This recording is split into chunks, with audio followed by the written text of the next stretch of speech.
Et bienvenue à vous en direct sur Public Sénat. Voici les titres de votre édition du 22h ce soir. Tout y était aujourd'hui, la visite d'usine, un discours et l'équipe de campagne désormais connue ne reste plus que l'annonce. Elle devrait être faite demain soir sur TF1. La candidature de Nicolas Sarkozy à la présidentielle ne surprendra personne. Mais la majorité veut en faire un moment clé pour ouvrir une séquence décisive à un peu plus de 2 mois du premier tour. Notre invité pour en parler, c'est le ministre de la Ville, Maurice Leroy, dans un instant. C'est plutôt une bonne nouvelle. Le redout s'amorce en France, mais la vague de froid qui a entraîné des pics de consommation de gaz et d'électricité risque de peser lourd dans le budget des ménages les plus fragiles. Beaucoup craignent de ne pas pouvoir régler leurs factures. EDF s'engage aujourd'hui à réorienter son offre pour les plus démunis plutôt que de couper le courant. Clinton, le retour, pas Hillary, mais son mari, Bill, l'ancien président, publie un nouveau livre dont le titre sonne comme un slogan de campagne. Remettons-nous au travail. Le quotidien Le Monde en publie ce soir de larges extraits. L'ancien locataire de la Maison Blanche, toujours très populaire dans les sondages, met en avant sa solution pour relancer l'économie américaine. Plus d'État. Et si c'était aussi la solution en Europe et en France? Analyse à suivre ce soir de notre chroniqueur Jean-Louis Gombeau. Voilà pour le sommaire de votre 22h. Merci d'être en notre compagnie ce soir. La machine du parti n'attend plus que lui. Beaucoup de choses sont déjà prêtes autour du chef de l'État. Bientôt officiellement candidat, le choix du QG, le choix des équipes, le choix du planning. Il n'y a pas vraiment de surprise, mais l'annonce est attendue surtout dans le camp de la majorité qui espère qu'une dynamique sera créée. Paul Bouffard. Et merci à vous. Il le dira demain soir sur TF1. En attendant, tout est prêt. QG, choix de l'équipe et même planning. Aujourd'hui, il rendait visite aux ouvriers de Photowatt, sauvés par le gouvernement et l'entreprise EDF, quand soudain, une petite phrase est lâchée. Mais ça fait une photo de campagne magnifique.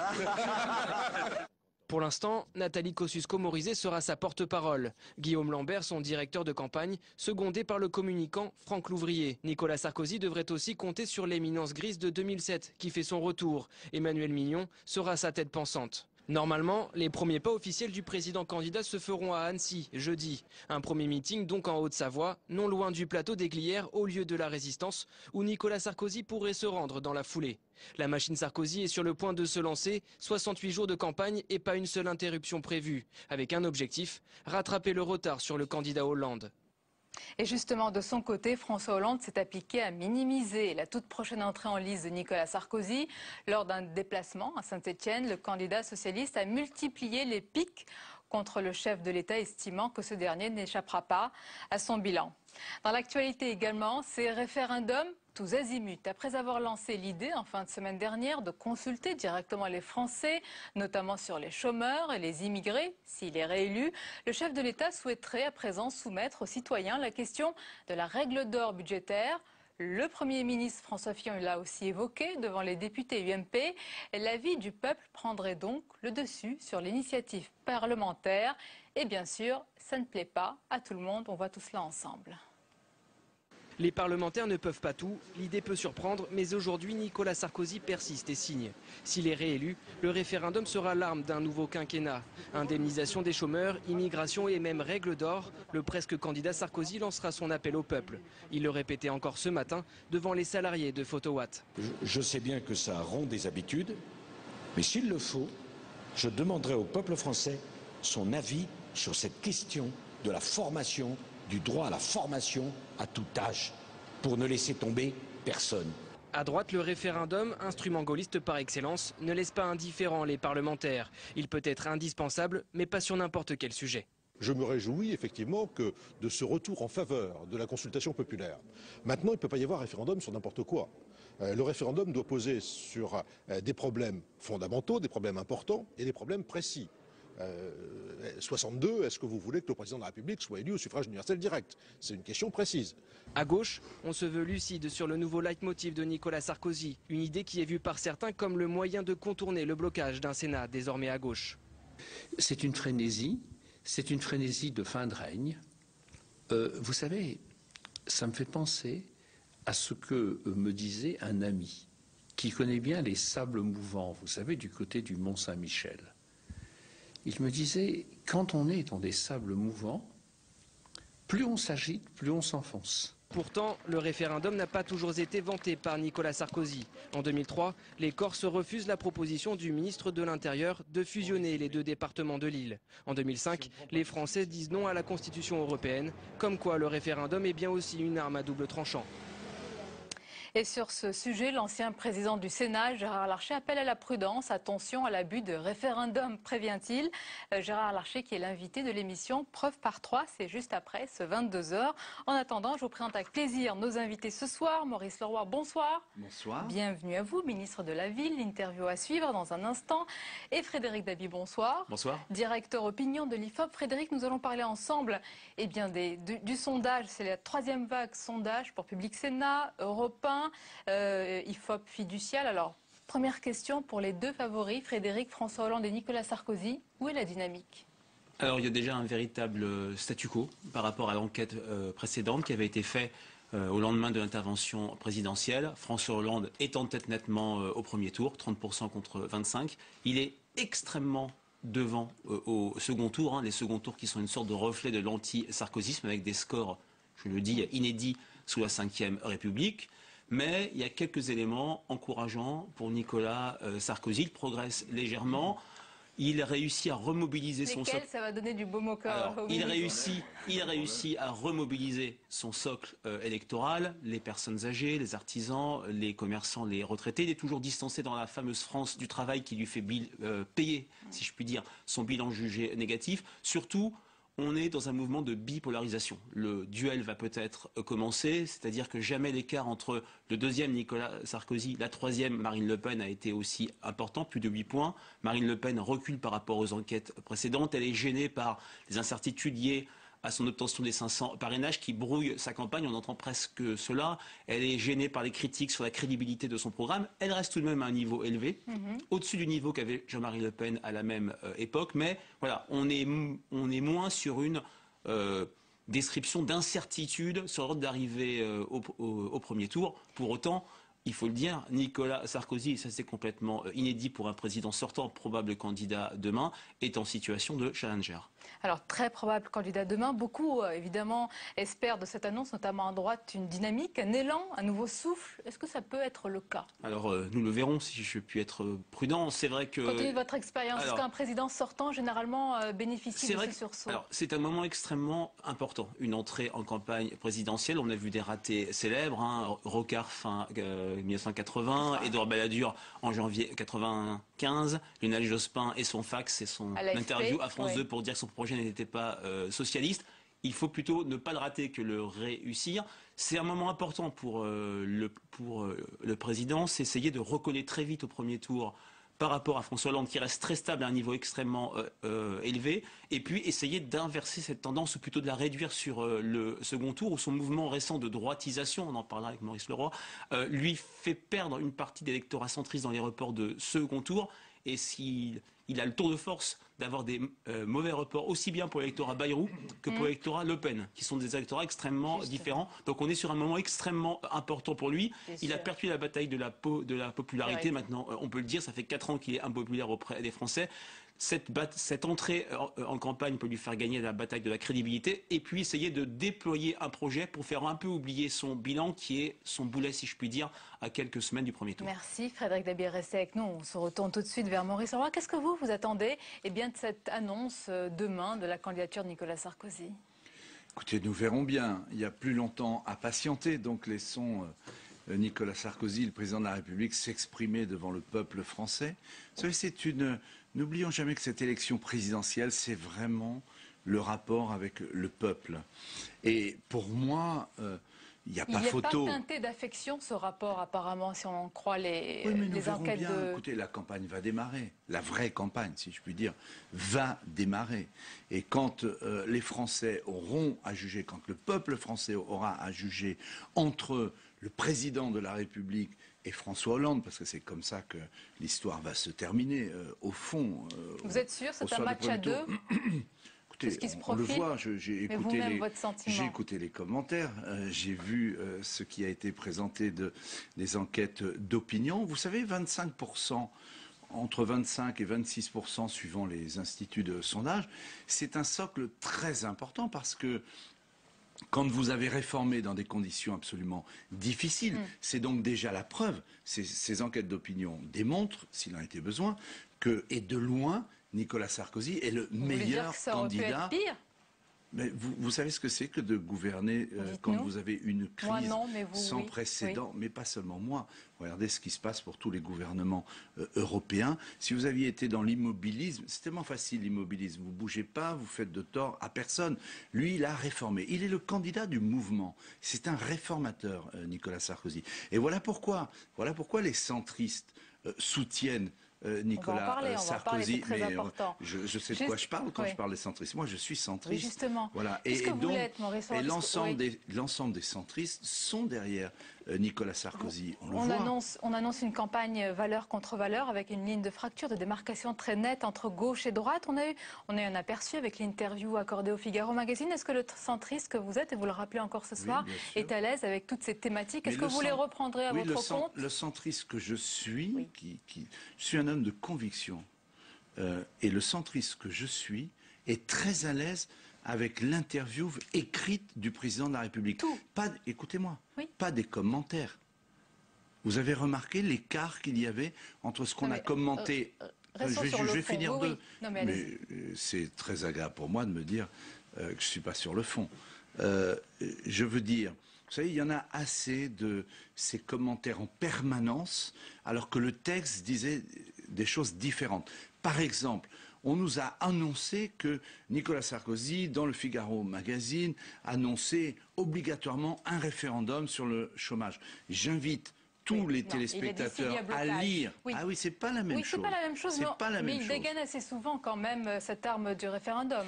Mais ça fait peur à qui, le référendum? Il y a quelqu'un qui a peur du peuple français? Je ne sais pas, dites-le. Vous avez peur, vous, du peuple français? Je ne vais pas donner mon avis. À gauche, on nous a fait des tonnes en permanence sur la démocratie participative. Eh bien, la démocratie participative, si c'est pas le référendum... Regardez, les Suisses font régulièrement des référendums. Ça fait pas de mal de temps en temps de demander. Tout et rien, Maurice Leroy. Dans ce cas-là, est-ce que vous acceptez le référendum sur la TVA sociale qui a été proposé par les socialistes? Mais moi, il n'y a aucun référendum. Vous savez, moi, il n'y a aucun référendum qui me fait peur. Et quant à la TVA sociale, je dois vous rappeler que c'est un centriste dans cette maison, vous devriez vous en souvenir. C'était Jean Arthuis, président de la commission des finances, qui, à l'époque de l'UDF, où nous étions tous ensemble, avait fait ce rapport. Et moi, j'ai fait campagne à Vendôme, en Loire-et-Cher, dans ma circonscription, en 2007, sur la TVA anti-délocalisation, sur la TVA emploi. Et ça ne m'a pas empêché d'être élu. Très à l'aise. Un point, justement, Frédéric Dabi. On a parlé d'une droitisation du discours de Nicolas Sarkozy avant.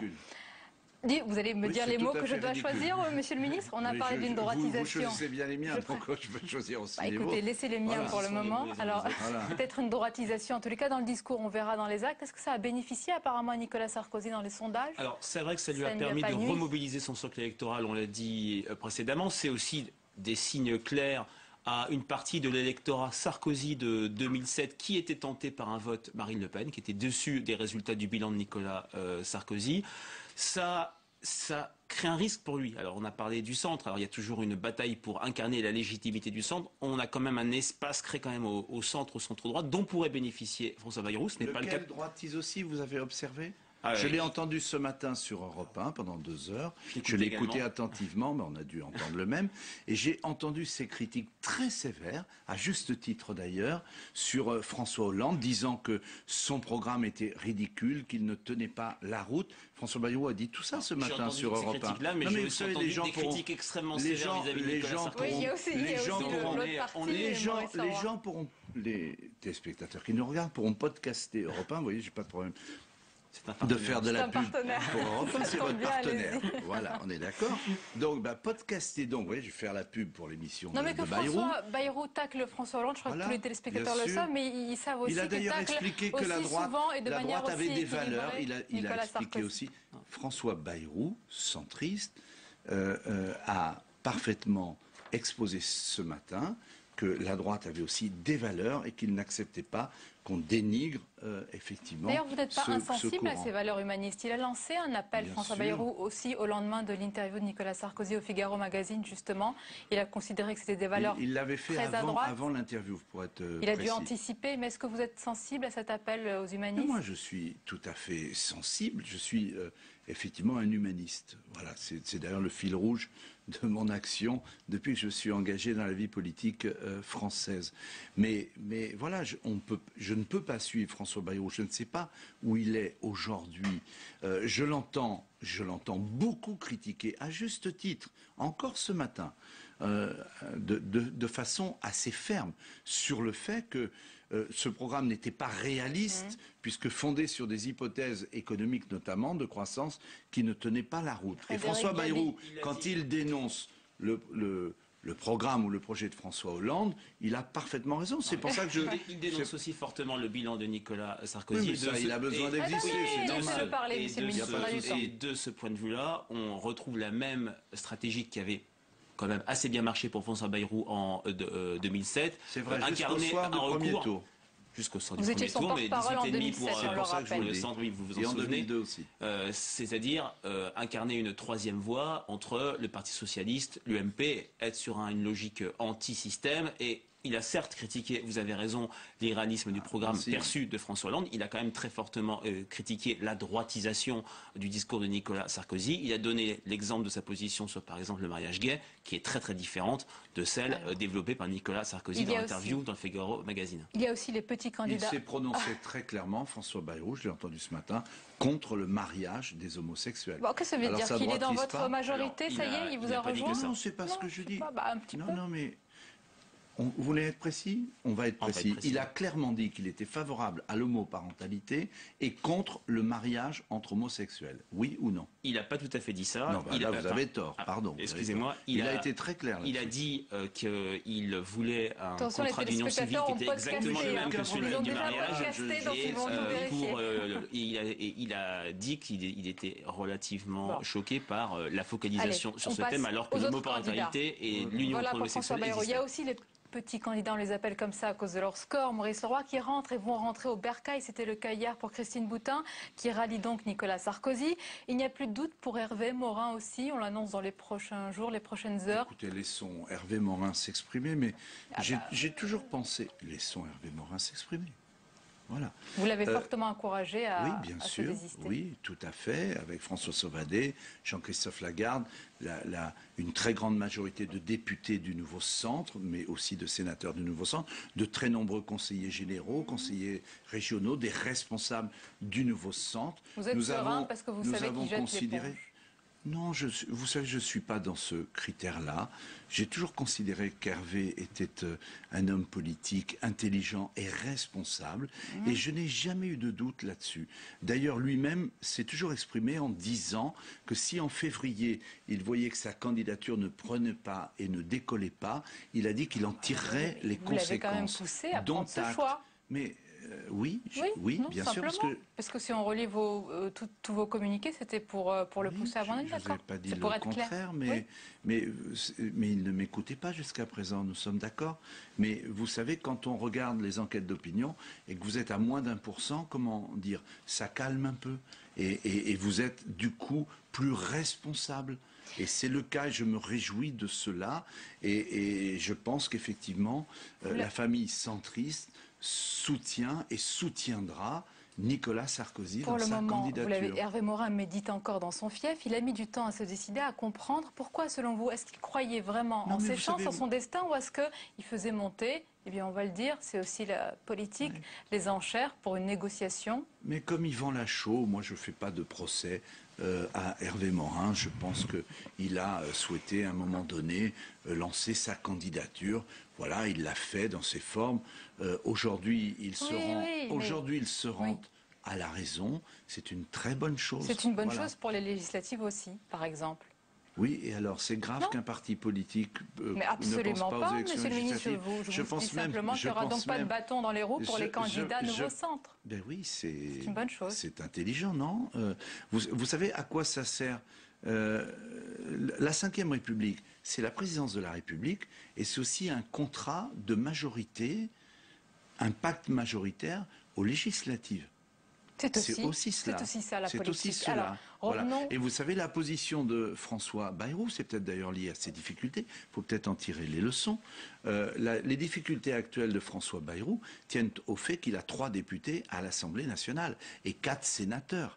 Voilà, ça a conduit à cela aussi, la non-position entre les deux tours de la dernière présidentielle. Et nous avons tiré les conséquences de cela. Le ministre de la Ville que vous êtes, est-ce qu'il ne s'étonne pas que les quartiers prioritaires, que les banlieues ne soient pas un sujet de campagne, ne soient pas au cœur de la campagne? Vous savez, je vais vous révéler, j'y travaillais cet après-midi avec Claude... Oui, mais vous n'êtes pas candidat. J'y travaillais cet après-midi avec Claude Dillin, sénateur socialiste, rapporteur ici des crédits de la politique de la ville au Sénat, avec l'association Ville et Banlieue, et on a eu une réunion de travail là-dessus. On a échangé. Vous avez entendu un candidat en parler ou un futur candidat en parler? Je n'ai rien relevé, j'ai cherché pourtant. Mais moi aussi j'ai regardé, je fais une veille attentive puisque c'est dans mon département ministériel. Alors, qu'en pensez-vous que ce que vous portez ne soit pas au cœur de la campagne? C'est un sujet sensible, les quartiers, oui, c'est un sujet sensible. On n'est pas obligé systématiquement d'avoir des polémiques sur ces sujets. Et je vais vous dire pourquoi. Sans doute, c'est une question qui ne fait plus polémique en France. Et je m'en réjouis. De nombreux élus universitaires, habitants pointent du doigt le désengagement de l'État avec la menace d'une rupture avec la République il n'y a pas très longtemps. Est-ce que c'est un fantasme? C'est pas une vraie menace? Tout va bien alors? Est-ce que j'ai dit que tout allait bien? Si tout allait bien, si nous avions dit que tout allait bien, il n'y aurait pas besoin de ministère de la ville et ce ministère serait biodégradable. Voilà. C'est bien parce que tout ne va pas bien qu'il y a un ministère de la ville. Ça fait même 20 ans en France qu'il y en a un. Mais par contre, on avance bien. La rénovation urbaine... Attendez, laissez-moi finir de phrase. La rénovation urbaine, c'est un succès en France. Salué par tous les maires de toute sensibilité, y compris par des universitaires. La rénovation urbaine mise en œuvre par Jean-Louis Borloo, soutenu par Nicolas Sarkozy et François Fillon, ça fonctionne. Et je vais vous faire une grande révélation. Je travaille précisément à élaborer un acte 2 de la rénovation urbaine que je vais présenter bientôt au Premier ministre et qui va prendre des mesures en faveur de la rénovation urbaine. Que pourra présenter Nicolas Sarkozy dans son bilan. Ça pourra peut-être être au cœur de la campagne. Il y a bien d'autres choses. Le Grand Paris dont j'ai la charge, et nous étions ce matin avec tous les élus du Grand Roissy, la semaine dernière dans le Val-de-Marne. Le Grand Paris, vous savez, c'est un grand projet d'avenir aussi pour la France. Voilà, et ça aussi, c'est un projet de Nicolas Sarkozy. Merci. Voilà. Vous voyez, ça fait beaucoup de choses dans le bilan. D'avoir été notre invité ce soir. Merci, Frédéric Dabi, pour votre analyse. La suite du 22h, avec tout de suite tout ce qui vous a échappé dans le reste de l'actualité. Regardez, c'est le tour de l'info. Il est préparé par Cécile Sixou.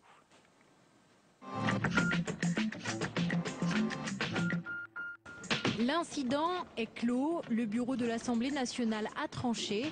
Serge Letchimy ne sera pas sanctionné. Il ne s'est pas dégagé de consensus pour prononcer une sanction à l'égard de Serge Letchimy. L'UMP avait demandé des sanctions exemplaires contre le député apparenté socialiste de Martinique. La majorité mettait en cause son évocation du régime nazi après les propos tenus par Claude Guéant sur l'inégalité des civilisations.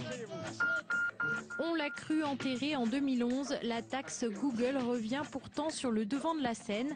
Elle était au cœur des discussions ce matin lors d'un colloque sur la fiscalité numérique organisé au Sénat.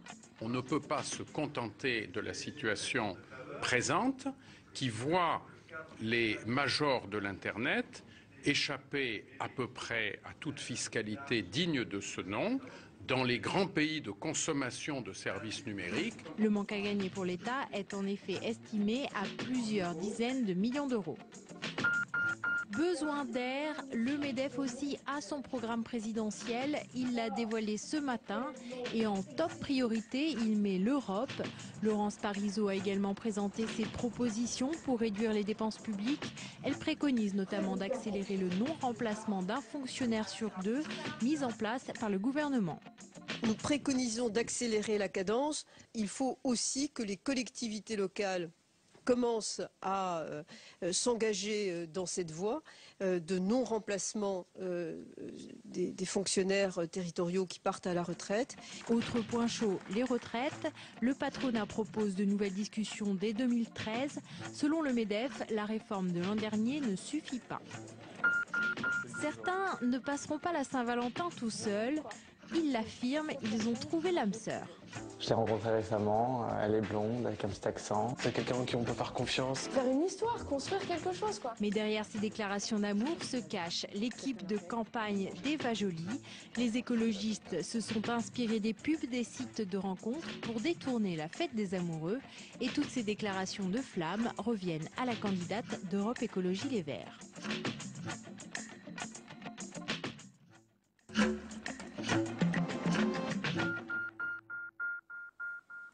La dernière page du 22h avec Clinton, le retour, pas Hillary mais son mari Bill.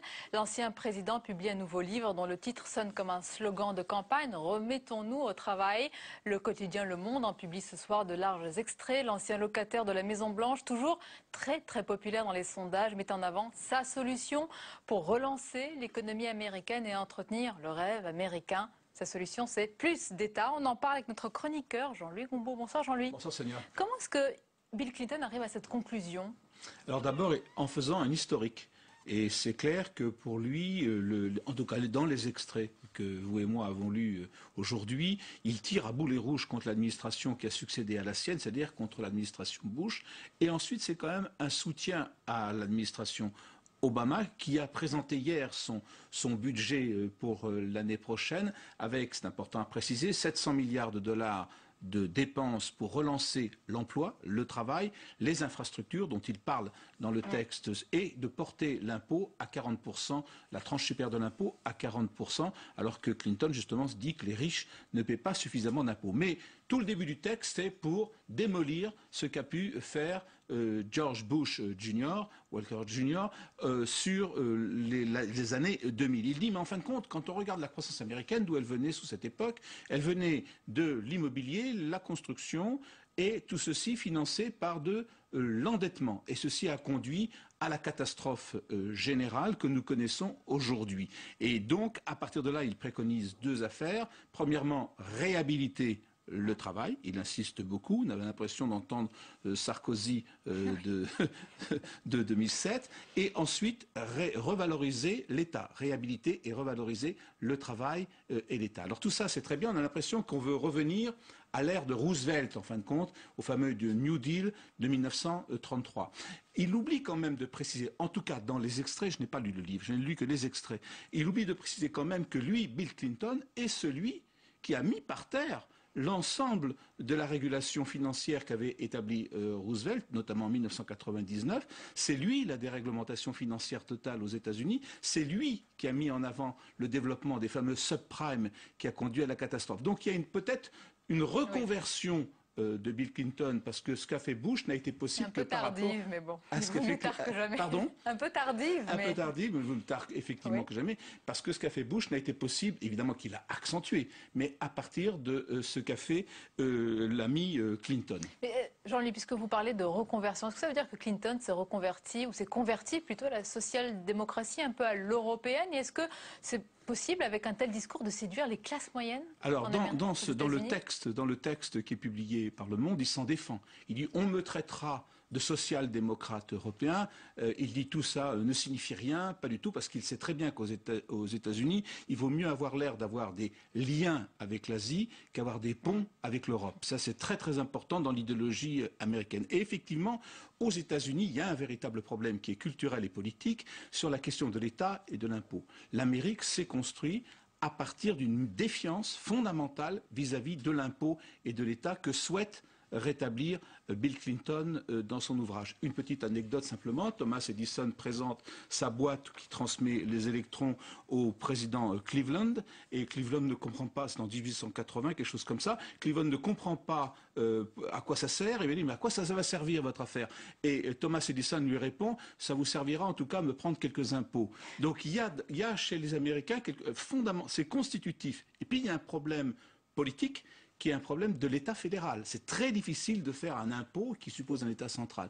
Et donc il se heurte à ces deux aspects-là, et donc ça ne va pas être si simple, même si chaque Américain comprend bien qu'il y a un véritable problème de l'État aux États-Unis. Bien sûr, Bill Clinton qui entre aussi en campagne américaine. Merci Jean-Louis. Tout de suite, votre émission en politique, preuve par 3. Belle soirée à vous et à demain.